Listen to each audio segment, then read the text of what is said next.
চট্টগ্রামে আদালত চত্বরে নিহত আইনজীবী সাইফুল ইসলাম আলিফের লাশ দাফন করা হয়েছে লোহাগাড়া থানার চুনতিতিতে তার গ্রামের বাড়িতে। এর আগে চট্টগ্রাম ও লোহাগড়ায় অনুষ্ঠিত 4টি জানাজায় ঢল নামে লাখো মানুষের। জানাজায় অংশ নিয়ে ভূমি উপদেষ্টা এএফ হাসান আরিফ বলেছেন, কোনো প্রতিহিংসা প্রতিশোধ নয়, আইনজীবী নিহতের বিচার করা হবে আইনিভাবে। এদিকে আইনজীবী নিহতের প্রতিবাদে কালও চট্টগ্রামে আদালত বর্জন কর্মসূচি পালন করবেন আইনজীবীরা। এই ঘটনায় অন্তত 33 জনকে আটক করেছে আইনশৃঙ্খলা রক্ষাকারী বাহিনী। চলছে মামলার প্রস্তুতি। নিহত আইনজীবী সাইফুল ইসলাম আলিফের প্রথম জানাজা অনুষ্ঠিত হয় চট্টগ্রামের আদালত চত্বরে। জানাজায় অংশ নিতে সর্বস্তরের মানুষের ঢল নামে।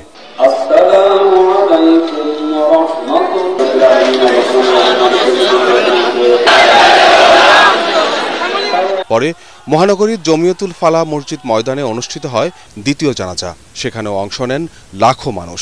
জানাজায় অংশ নেন ভূমি উপদেষ্টা এএফ হাসান আরিফ, চট্টগ্রামের মেয়র ডাক্তার শাহাদাত হোসেন, বৈষম্য বিরোধী ছাত্র আন্দোলনের আহ্বায়ক হাসনাত আবদুল্লাহ ও জাতীয় নাগরিক কমিটির সদস্য সার্জিস আলম সহ বিভিন্ন রাজনৈতিক দলের নেতারা।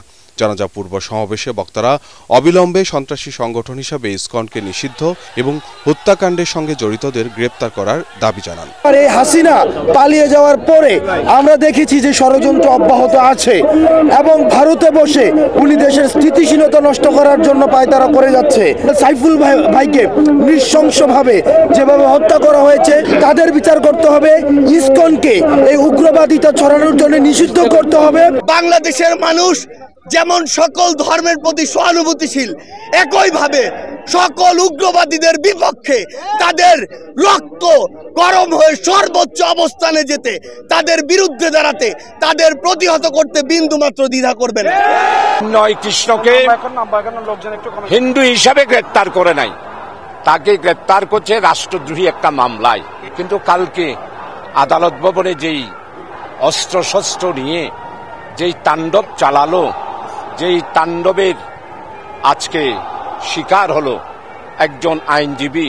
আমরা সংযত থাকব, আমাদের মধ্যে প্রতিহিংসা কাজ করবে না, আমাদের মধ্যে প্রতিশোধ কাজ করবে না, আমাদের মধ্যে কাজ করবে মহত্ব। আমরা আইনকে আইনের পথে চলতে সাহায্য করব।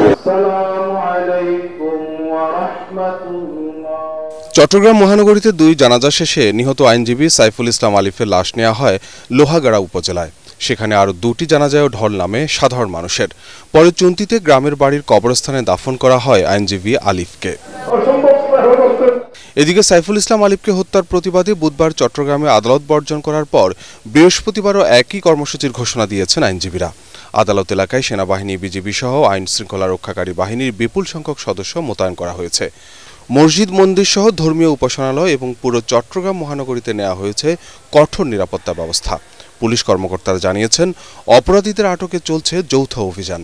এরই মধ্যে হত্যাকাণ্ডে জড়িত সহ আদালত প্রাঙ্গণে হামলার ঘটনায় আটক করা হয়েছে বেশ কয়েকজনকে। হত্যাকাণ্ডে সম্পৃক্ত থাকার অভিযোগে বিজেসি ট্রাস্ট ইউনিভার্সিটির এক শিক্ষার্থীকে সাময়িক বহিষ্কার করা হয়েছে। এই খুনের তীব্র নিন্দা জানাচ্ছি এবং দ্রুত ট্রাইব্যুনালে এদের বিচার চাচ্ছি। এই যে আদালত অঙ্গনে আসামির প্রিজন ভ্যান ঘেরাও করে রেখে বাংলাদেশের আইনকে বৃদ্ধাঙ্গুলি দেখিয়েছেন, তাদের এই ঘটনা রাষ্ট্রবিরোধী ঘটনা বলে আমরা মনে করি। এই যে হত্যাকাণ্ডের সাথে জড়িত ছিল, আমরা কয়েকজন লোকের নামও পেয়েছি। এই নামগুলো ধরে আমরা চট্টগ্রামের ভিতরে যদি তারা থেকে থাকে তো ট্র্যাকিং চলছে, চট্টগ্রামের বাইরে চলে গেলে ট্র্যাকিং এর আওতায় থাকবে, খুব দ্রুতই তারা ধরা পড়বে। সম্মিলিত সনাতনী জাগরণ জোটের মুখপাত্র চিন্ময় কৃষ্ণ দাস ব্রহ্মচারীর মুক্তির দাবিকে ঘিরে মঙ্গলবার চট্টগ্রাম আদালত পাড়ায় ব্যাপক হাঙ্গামা ও সংঘর্ষ হয়। এ সময় দুর্বৃত্তরা কুপিয়ে হত্যা করে আইনজীবী সাইফুল ইসলাম আলিফকে।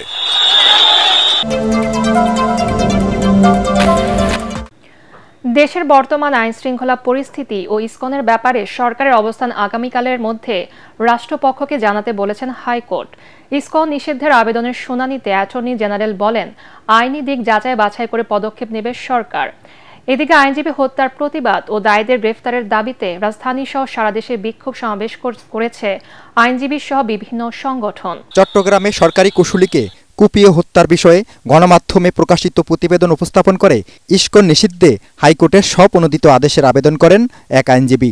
বিচারপতি ফারা মাহবুব ও বিচারপতি দেবাশিস রায় চৌধুরীর দ্বৈত বেঞ্চে করা আবেদনে ইসকন নিষিদ্ধ করার পাশাপাশি আপাতত চট্টগ্রাম, দিনাজপুর ও রংপুরে ১৪৪ ধারা জারির আর্জি জানানো হয়। এ বিষয়ে জানতে অ্যাটর্নি জেনারেলকে ডেকে পাঠান আদালত। সরকার ইসকনের বিষয়ে বিস্তারিত খোঁজখবর নিয়ে ব্যবস্থা নেবে বলে জানান রাষ্ট্রের সর্বোচ্চ এ আইন কর্মকর্তা। এটা অনাকাঙ্ক্ষিত ঘটনা। এই ঘটনা একটি ক্রিমিনাল অফেন্স। সরকার গুরুত্ব সহকারে এই ঘটনাটিকে দেখছেন এবং এইটার যথাযথ আইনি পদক্ষেপ সরকার নেবেন। এই সংগঠন রেজিস্টার্ড কিনা, এই সংগঠন নিষিদ্ধ হবে কিনা, এই সংগঠনের বিরুদ্ধে কি ব্যবস্থা নেওয়া হবে, এই সংগঠনের অস্তিত্ব কি, এই সবগুলো বিষয় সরকারের পলিসি ডিসিশন এবং সরকার এটা খোঁজ খবর নিয়ে যথাযথ আইনিভাবে এটাকে দেখবেন। সব কিছু আদালতের সামনে এসে সুমোটো নিষিদ্ধ করতে হবে। এদিকে আইনজীবী সাইফুল ইসলাম আলিফ হত্যার বিচার দাবি করে সুপ্রিম কোর্টে বিক্ষোভ করে আইনজীবী সমিতি। এ সময় দায়ীদের অবিলম্বে গ্রেপ্তারের দাবি জানান বার সভাপতি। ইসকনকে বাংলাদেশে নিষিদ্ধ করছে না করা হোক সরকারিভাবে। তো আদেশ ছিল ইসকন হিন্দুদের একটা পরবর্তী সংগঠন, এখন এটা আওয়ামী ইসকন হয়ে গেছে। বিক্ষোভ করেছে ঢাকা জেলা ও মহানগর আইনজীবী সমিতিও। আদালত প্রাঙ্গণে বিক্ষোভে সহকর্মী হত্যার বিচার দাবি করেন তারা। পেশাজীবী সংগঠনের পাশাপাশি বিক্ষোভ সমাবেশ করেছে ইসলামী ছাত্র শিবির। দুপুরে মতিঝিল শাপলা চত্বর থেকে মিছিল নিয়ে নটরডেম কলেজ, ফকিরাপুল, দৈনিক বাংলা হয়ে বাইতুল মোকাররম জাতীয় মসজিদের সামনে এসে সমাবেশ করে তারা। রাজধানীর পাশাপাশি সারা দেশেই প্রতিবাদ কর্মসূচি চালিয়ে যাচ্ছে বিভিন্ন সংগঠন। যশোর জেলা আইনজীবী সমিতির ভবনের সামনে জাতীয়তাবাদী আইনজীবী ফোরামের পক্ষ থেকে বিক্ষোভ করা হয়। এ সময় বক্তারা অবিলম্বে ইসকন নিষিদ্ধের দাবি জানান। বরিশালে বৈষম্য বিরোধী ছাত্র আন্দোলনের ব্যানারে বিক্ষোভ মিছিল ও সমাবেশ করেছে শিক্ষার্থীরা। সরকারি বিএম কলেজ থেকে মিছিল বের করে নগরীর বিভিন্ন সড়ক প্রদক্ষিণ করে সদর রোডে সমাবেশের মাধ্যমে তা শেষ হয়। আলিফ হত্যার বিচার ও ইসকন নিষিদ্ধের দাবিতে জামালপুরে বিক্ষোভ মিছিল করেছে শিক্ষার্থীরা। বিক্ষোভ মিছিলটি সরকারি আশেক মাহমুদ কলেজ চত্বর থেকে বের হয়ে ৫ রাস্তা মোড়ে শেষ হয়। পরে সেখানে অনুষ্ঠিত হয় গায়েবানা জানাজা। আলিফ হত্যাকারীদের গ্রেপ্তার ও দ্রুত বিচারের দাবিতে চুয়াডাঙ্গা ও ঝালকাঠিতেও বিক্ষোভ মিছিল ও প্রতিবাদ সভা করেছে জেলা আইনজীবী সমিতি। মিজান শাহজাহান, এটিএন বাংলা।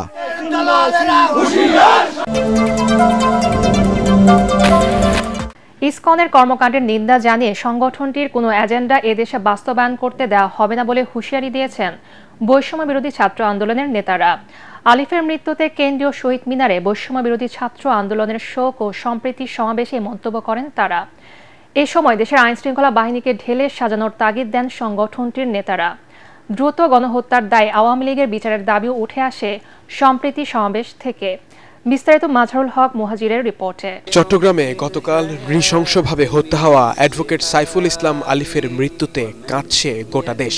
ভারতীয় হিন্দুত্ববাদী মোদী সরকারের প্রভাব এখানে রয়েছে বলে আমরা মনে করি। বীর এই শহীদের স্মরণে সম্প্রীতি সমাবেশ ও দোয়ার আয়োজন করে বৈষম্য বিরোধী ছাত্র আন্দোলন। উপস্থিত হন সংগঠনটির কেন্দ্রীয় নেতাসহ পাবলিক প্রাইভেট বিশ্ববিদ্যালয়ের প্রতিনিধিরা। ভারত বিরোধী প্ল্যাকার্ড আর স্লোগানে মুখর হয়ে ওঠে কেন্দ্রীয় শহীদ মিনার প্রাঙ্গণ।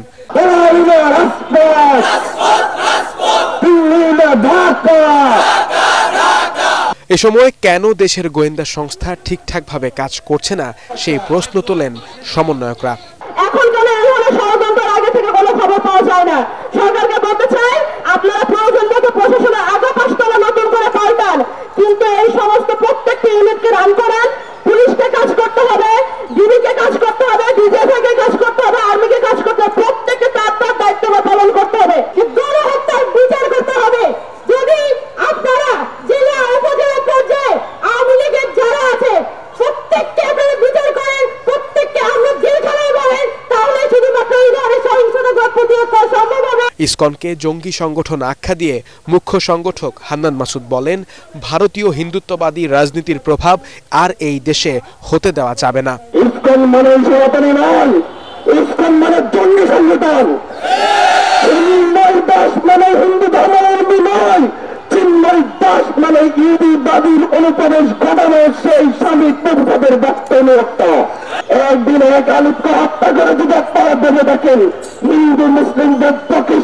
সকলকে মুখোমুখি দাঁড় করাবেন, তা আপনাদের দুঃস্বপ্নে পরিণত হবে। এই দেশের সার্বভৌমত্ব রক্ষায় ছাত্র জনতা সবসময় একতাবদ্ধ বলেও জানান মুখ্য সংগঠক হান্নান মাসুদ। জিয়া চ্যারিটেবল ট্রাস্ট দুর্নীতি মামলায় সাজা বাতিল করে বিএনপি চেয়ারপারসন বেগম খালেদা জিয়াকে খালাস দিয়েছেন হাইকোর্ট। বিচারপতি AK-M আসাদুজ্জামান ও বিচারপতি সৈয়দ এনায়েত হোসেনের দ্বৈত বেঞ্চ আপিল মঞ্জুর করে সব আসামিকে খালাস দেন। এদিকে বড়পুকুরিয়া কয়লা খনি দুর্নীতি মামলায় বেগম জিয়া সহ 3 জনকে অব্যাহতি দিয়েছে আদালত। ঢাকার বিশেষ জজ আদালত 3-এর বিচারক আবু তাহের মামলার অভিযোগপত্র থেকে তাদের অব্যাহতি দেন। তবে মামলার অন্যান্য আসামিদের বিরুদ্ধে বিচারিক প্রক্রিয়া চলবে। 2018 সালে জিয়া চ্যারিটেবল ট্রাস্ট দুর্নীতি মামলায় বিএনপি চেয়ারপারসন বেগম খালেদা জিয়াকে 10 লাখ টাকা জরিমানা ও 7 বছর কারাদণ্ড দেয় বিচারিক আদালত। মামলায় অভিযোগ আনা হয় বেগম জিয়া ক্ষমতার অপব্যবহার করে ট্রাস্টের টাকা আত্মসাৎ করেছেন। তখন রায়ের বিরুদ্ধে হাইকোর্টে আপিল করলেও 6 বছর পর শুনানির উদ্যোগ নেন খালেদা জিয়ার আইনজীবীরা। 5 আগস্ট শেখ হাসিনা সরকারের পতনের পরদিন দুর্নীতির 2 মামলায় খালেদা জিয়ার দণ্ড মওকুফ করেন রাষ্ট্রপতি। তবে আইনি লড়াইয়ে খালেদা জিয়াকে মুক্ত করার সিদ্ধান্ত নেন তার আইনজীবীরা। বুধবার শুনানি শেষে আপিল গ্রহণ করে সব আসামিকে খালাস দেন হাইকোর্ট। কোনো এভিডেন্স নাই, এর অর্থই হলো এই মামলাটি রাজনৈতিক উদ্দেশ্য প্রণোদিতভাবে করেছেন। আপিল মঞ্জুর, আসামি খালাস। তিনি সেদিন ন্যায় বিচার চেয়েছিলেন, কিন্তু আদালত থেকে ন্যায় বিচার পাননি। যারা তার উপরে অবিচার করেছেন তারা কিন্তু এখন আর দেশেই নেই। ন্যায় বিচার দেশনেত্রী বেগম খালেদা জিয়া পেয়েছেন আজকের এই রায়ের মাধ্যমে। দুদকের করা এই দুর্নীতি মামলায় খালেদা জিয়াকে সাজা দেওয়া হলেও আপিলে দুদকের আইনজীবী জানান ট্রাস্ট থেকে খালেদা জিয়া কোনো টাকা আত্মসাৎ করেননি। অভিযোগ সঠিক ছিল না। চ্যারিটেবল ট্রাস্টে অ্যাকচুয়ালি কোনো উৎস নাও থাকতে পারে। এই জন্যে যেটা অ্যালিগেশন যে কোনো উৎস পাওয়া যায় নাই, এটা আসলে এটা একটা ভেগ অ্যালিগেশন। নিম্ন কোর্ট একভাবে বিবেচনা করেছে, অনারেবল কোর্ট সেখানে ডিফেক্ট পেয়েছে, যে জন্য এটা সেটা সাইড করে অ্যালাউ করে দিয়েছে। এদিকে দিনাজপুরের বড়পুকুরিয়া কয়লা খনি দুর্নীতি মামলায় খালেদা জিয়া সহ 3 জনকে অব্যাহতি দিয়েছে ঢাকার বিশেষ জজ আদালত। অন্যান্যরা হলেন সাবেক 2 মন্ত্রী ডক্টর খন্দকার মোশাররফ হোসেন ও অবসরপ্রাপ্ত air vice marshal Altaf Hossain Chowdhury. তবে সাবেক ভারপ্রাপ্ত জ্বালানি সচিব নজরুল ইসলাম, পেট্রোবাংলার সাবেক পরিচালক মইনুল আহসান সহ 4 জনের বিরুদ্ধে অভিযোগ গঠন করেন আদালত। তাদের বিরুদ্ধে বিজ্ঞ আদালত অভিযোগ গঠন করার মতো মামলার এজাহার, চার্জশিট এবং সাক্ষীদের বক্তব্য পর্যালোচনায় কোনো রকম প্রাথমিক অর্থাৎ প্রাইমা ফেসি কোনো কেস না পাওয়ায় তাদেরকে এই মামলার দায় হইতে অব্যাহতির আদেশ প্রদান করেছেন। তাৎক্ষণিক প্রতিক্রিয়ায় অব্যাহতি পাওয়া বিএনপির 2 নেতা বলেন, তৎকালীন সরকার হেনস্থা করতেই এই মিথ্যা মামলা করেছিল। বিগত সরকার ক্ষমতায় টিকে থাকার জন্য, গায়ের জোরে ক্ষমতায় টিকে থাকার জন্য এইভাবে দেশের মানুষকে মামলা, মিথ্যা মামলা, বানোয়াট মামলা দিয়ে হয়রানি করেছে। গত 16 বছর এই মামলার ঘানি আমরা টেনেছি। এই অত্যাচার সহ্য করে, এই অন্যায়ের অত্যাচারের স্টিম রোলার সহ্য করে আমরা কিন্তু মাঠে টিকেছিলাম। বড়পুকুরিয়া খনির কয়লা উত্তোলন, ব্যবস্থাপনা ও রক্ষণাবেক্ষণে ঠিকাদার নিয়োগে অনিয়মের মাধ্যমে রাষ্ট্রের 158 কোটি 71 লাখ টাকার ক্ষতি সাধন ও আত্মসাতের অভিযোগে 2008 সালে মামলা করে দুদক। উন্নত চিকিৎসার জন্য মার্কিন যুক্তরাষ্ট্রে যেতে বিএনপি চেয়ারপারসন বেগম খালেদা জিয়া ঢাকায় দেশটির দূতাবাসে গিয়ে ভিসা প্রক্রিয়া সম্পন্ন করেছেন। বুধবার দুপুরে তিনি বাড়িধারায় মার্কিন দূতাবাসে গিয়ে আঙুলের ছাপ প্রদান সহ আনুষাঙ্গিক প্রক্রিয়া সম্পন্ন করেন। এ সময় মার্কিন দূতাবাসের ঊর্ধ্বতন কর্মকর্তাদের সাথে সাবেক প্রধানমন্ত্রীর শুভেচ্ছা বিনিময় হয়। জানা গেছে, ডিসেম্বরে চিকিৎসার জন্য দেশ ছাড়তে পারেন বেগম খালেদা জিয়া। প্রথমে তিনি লন্ডনে বড় ছেলে তারেক রহমানের কাছে যাবেন, পরে সেখান থেকে চিকিৎসার জন্য যাবেন মার্কিন যুক্তরাষ্ট্রে। ব্যক্তিগত চিকিৎসকরা আগে জানিয়েছেন, বেগম জিয়ার শারীরিক সুস্থতার উপর নির্ভর করছে তিনি কত দ্রুত দেশের বাইরে যাবেন।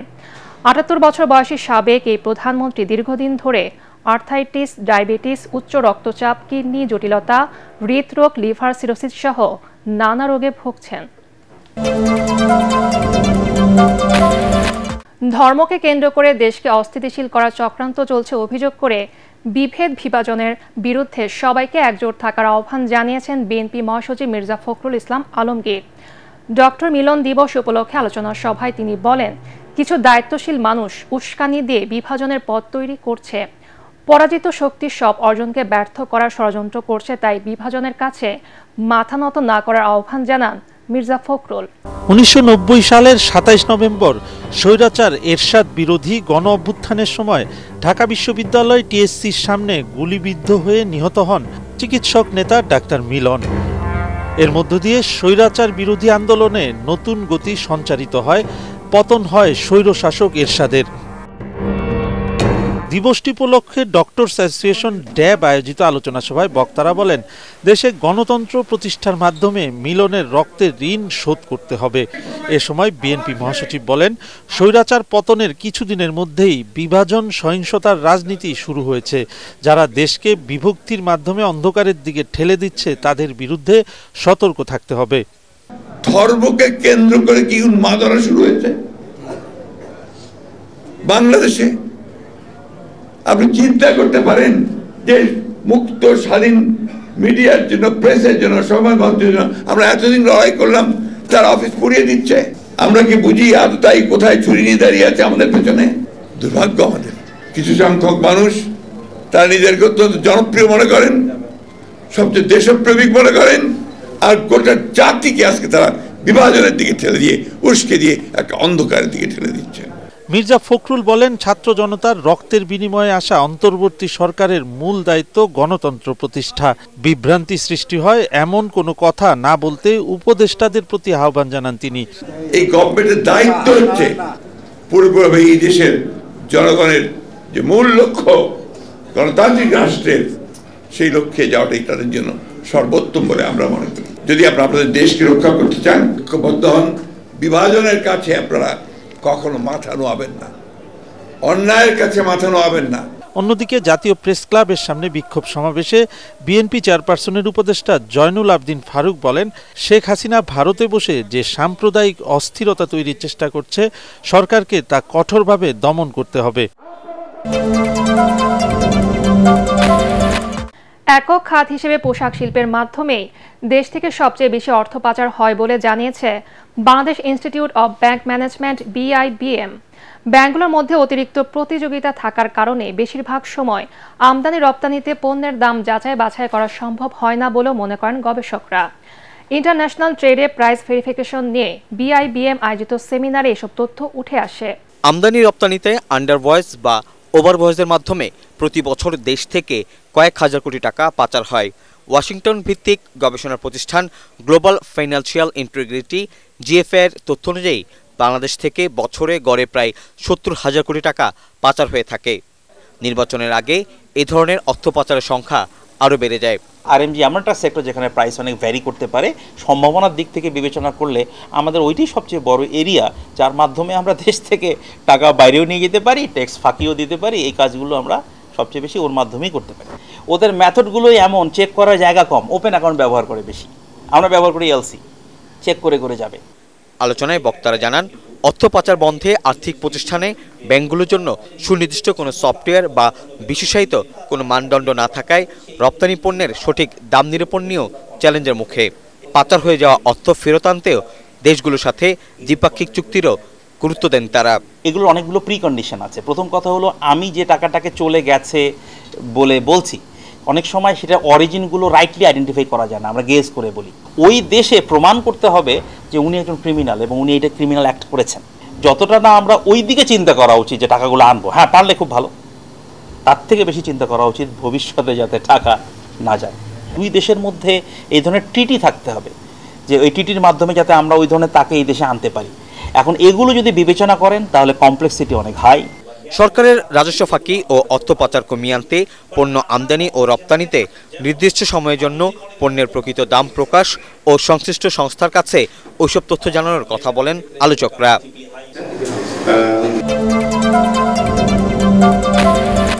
নিত্যপণ্যের বাজারে স্বস্তি ফিরতে শুরু করেছে বলে দাবি করেছেন অর্থ উপদেষ্টা সালেউদ্দিন আহমেদ। একই সাথে পণ্যের আমদানি ও বিক্রয় মূল্যের মধ্যে পার্থক্য কমে আসছে বলে জানান এই উপদেষ্টা। অন্যদিকে মৎস্য ও প্রাণী সম্পদ উপদেষ্টা ফরিদা আক্তার জানান, রোজায় মাছ, মাংস, দুধ ও ডিমের সরবরাহ বাড়াতে কাজ শুরু করেছে সরকার। সচিবালয়ে আলাদা ব্রিফিংয়ে দুই উপদেষ্টা এসব কথা জানান। 100 দিনের বেশি পার করেছে ডক্টর ইউনূসের নেতৃত্বাধীন অন্তর্বর্তী সরকার। এ উপলক্ষে সংবাদ সম্মেলনের আয়োজন করে মৎস্য ও প্রাণী সম্পদ মন্ত্রণালয়। এতে উপদেষ্টা ফরিদা আক্তার বলেন, অকাল বন্যার কারণে ফসলের মাঠ, পোল্ট্রি খাত এমনকি মৎস্য খাতেও বিরূপ প্রভাব পড়েছে। ফলে দাম বাড়ে ডিম, মুরগি ও মাছের। সিন্ডিকেট আছে যে কারণেও দাম বেড়েছে। ডিমের বাজারে 7 বার হাত বদল হয়, এটা আমরা শুনেছি। এমনকি কাউরান বাজারেই এটা যারা অভিযান চালিয়েছেন তারা বলছেন ডিম, দুধ, মাছ, মাংস এই কয়টা আইটেম রমজানে আসলে বেশি খাওয়া হয়। তো আমরা এটা খামারি পর্যায়ে এখন উৎপাদন বাড়ানো এবং কি করে খামারি পর্যায় থেকে বাজারে আনা যায় আমরা কিছু গ্রুপ করে দিচ্ছি, প্রোডিউসার গ্রুপ। তারা মানে কোঅপারেটিভ ভিত্তিতে হোক বা যেভাবে হোক তাদের থেকে সরাসরি বাজারে যেন আনা যায়, সেটা আমরা এখন থেকে পরীক্ষামূলক কিছু শুরু হয়ে গেছে। সচিবালয়ে ক্রয় সংক্রান্ত উপদেষ্টা পরিষদের বৈঠক শেষে অর্থ উপদেষ্টা দাবি করেন বাজারে ফিরতে শুরু করেছে স্বস্তি। প্রাইস কন্ট্রোল বলে না, আমরা প্রাইস মনিটর করতে কন্ট্রোল করতে বলেন। আপনি চিনির দাম বলে এত টাকা বিক্রি করে, এক দোকান তার হয়তো কারণ বাজারে বলে আমার 2 টাকা বেশি খরচ হয়েছে, আরেকজন বলে স্যার আমার ট্রান্সপোর্টে লাগছে আরও 5 টাকা বেশি। তবে এই প্রাইসে তুমি, আমরা যেটা বলছি যে উৎপাদন খরচ বা ইম্পোর্ট কস্ট আর ভোক্তার কাছে যে প্রাইসে আসে সেটা বিরাট গ্যাপ যেন না থাকে, অযৌক্তিক। এখন কমছে ডেফিনেটলি। আপনাদের 10 লাখ পোশাক শ্রমিককে ভর্তুকি দামে টিসিবির পণ্য দেওয়ার কথা জানান অর্থ উপদেষ্টা। আর মৎস্য ও প্রাণী সম্পদ উপদেষ্টা বলেন যেসব দেশে প্রবাসীরা থাকে সেসব দেশে মাছ রপ্তানির কথা চিন্তা করছে সরকার।